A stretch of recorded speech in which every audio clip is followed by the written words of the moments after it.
വെടിനിർത്തൽ കരാറിന് പിന്നാലെയും പാക് പ്രകോപനമുണ്ടായ ജമ്മു അടക്കമുള്ള അതിർത്തി മേഖലകൾ നിലവിൽ ശാന്തം.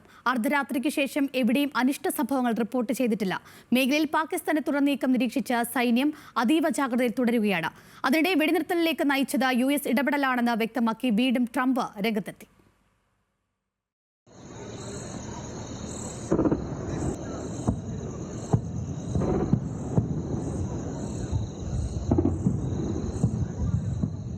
ഇന്നലെ വെടിനിർത്തൽ കരാർ പ്രഖ്യാപിച്ച് മണിക്കൂറുകൾക്കകം പാകിസ്ഥാൻ കരാർ ലംഘനം നടത്തി.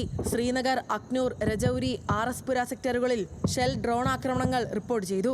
പിന്നാലെ വ്യോമ പ്രതിരോധ സംവിധാനങ്ങൾ സജീവമാക്കിയും ബ്ലാക്ക് ഔട്ടുകൾ നടപ്പാക്കിയും ഇന്ത്യയും തിരിച്ചടി നടപടി ശക്തമാക്കി. നാടകീയമായ സംഭവവികാസങ്ങൾ നീണ്ടുനിന്നത് അർദ്ധരാത്രി വരെ. അർദ്ധരാത്രിക്ക് ശേഷം അതിർത്തി ശാന്തമായി. ഇതിനിടെ ഇന്ത്യക്കും പാകിസ്ഥാനും ഇടയിൽ വെടിനിർത്തൽ കരാറിലേക്ക് നയിച്ചത് അമേരിക്കൻ ഇടപെടലാണെന്ന് ആവർത്തിച്ച് പ്രസിഡന്റ് ഡൊണാൾഡ് ട്രംപും രംഗത്തെത്തി. ധാരണയിലെത്തുന്നതിൽ ഇരു രാജ്യങ്ങളെയും സഹായിക്കാൻ കഴിഞ്ഞതിൽ അഭിമാനമുണ്ടെന്ന് ട്രംപ് ട്രൂത്ത് സോഷ്യലിൽ കുറിച്ചു.